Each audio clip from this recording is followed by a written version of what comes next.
Saudi Arabia in talks to join Brics Bank to enhance funding options. Moscow sees one of the main goals of Brics' new development bank, and B, as being to defend the bloc's member states, Brazil, Russia, India, China, and South Africa, from illegitimate sanctions from the collective West. Russia's Prime Minister Mikhail Mishustin underscored when visiting China recently for a business forum. Saudi Arabia is in talks to join the Shanghai-based New Development Bank, also known as the Brics Bank, according to a statement by the NBB, cited by a U.S. media report. Adding the country as the 9th member of the bank would strengthen Riyadh's ties with Brics member states. It was added, "It is hoped that as the world's largest exporter of oil joins the bank, as it would serve to bolster its funding options," the report emphasized.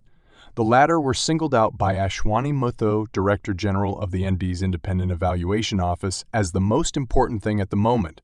"We are struggling to mobilize resources," he was cited as saying, adding that at its upcoming board meetings, the NB board intended to look into alternative currencies, like China's yuan, also referred to as renminbi, or South Africa's rand. In other news, Russia's cooperation with Saudi Arabia to expand for sake of stability. Russian and Saudi Arabian law enforcement agencies will expand cooperation for the sake of security and stability in both countries, Russian Interior Minister Vladimir Kolokotsev said on Saturday. "We did identify our avenues for further cooperation and decided that cooperation would expand and deepen for the sake of security and stability in our countries," he told the Russia One broadcaster. During talks between Kolokotsev and his Saudi counterpart, Abdulaziz bin Saud bin Naif Al Saud Bey agreed to promote cooperation in multiple areas, including information sharing on movement and financing of terrorists and extremists. The minister said, adding that the sides also decided to join efforts in fighting drugs and cybercrime. Moscow and Riyadh reject attempts by any foreign forces to impose their Western morals and firmly stand by traditional values, Kolokotsev added.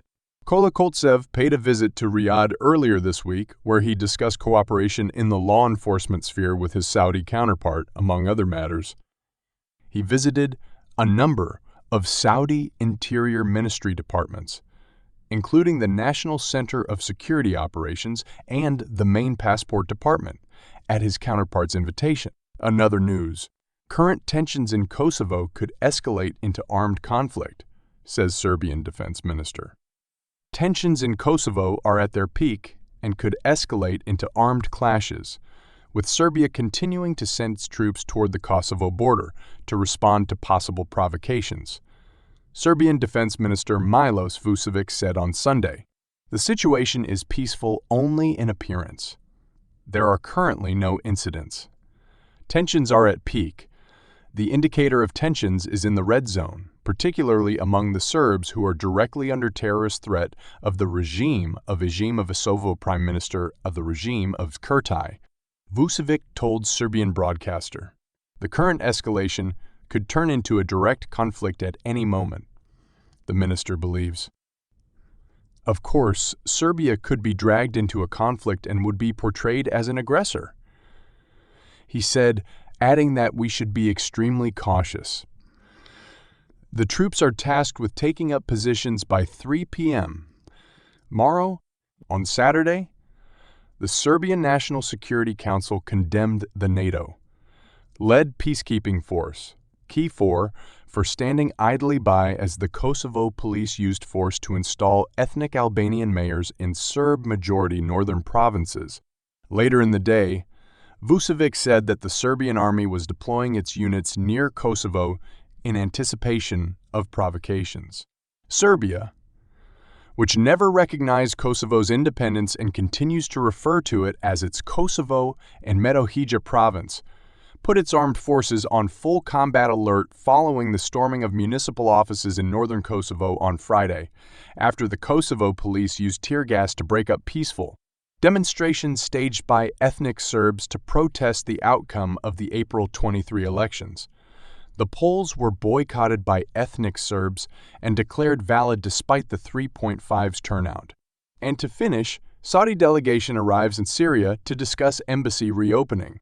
A Saudi Arabian technical delegation has arrived in the Syrian capital of Damascus to handle the reopening of the Gulf monarchy's embassy, as the two countries have agreed to resume the official relations following an over-a-decade pause. The Saudi Foreign Ministry said on Saturday. The Saudi technical team responsible for the reopening of the Embassy of the Kingdom of Saudi Arabia in the Syrian Arab Republic arrived in the capital Damascus, in implementation of the decision of the kingdom to resume the work of its diplomatic mission in Syria. The ministry said on Twitter, Saudi Arabia and other Arab countries withdrew their embassies from Syria after the start of the Syrian civil war in 2011. Syria was reinstated as a member of the Arab League earlier this month, and the summit in the Saudi city of Jeddah was the first in 12 years to be attended by Syrian President Bashar Assad. If you like the news, hit the subscribe button and stay informed with us. See you in the next latest news.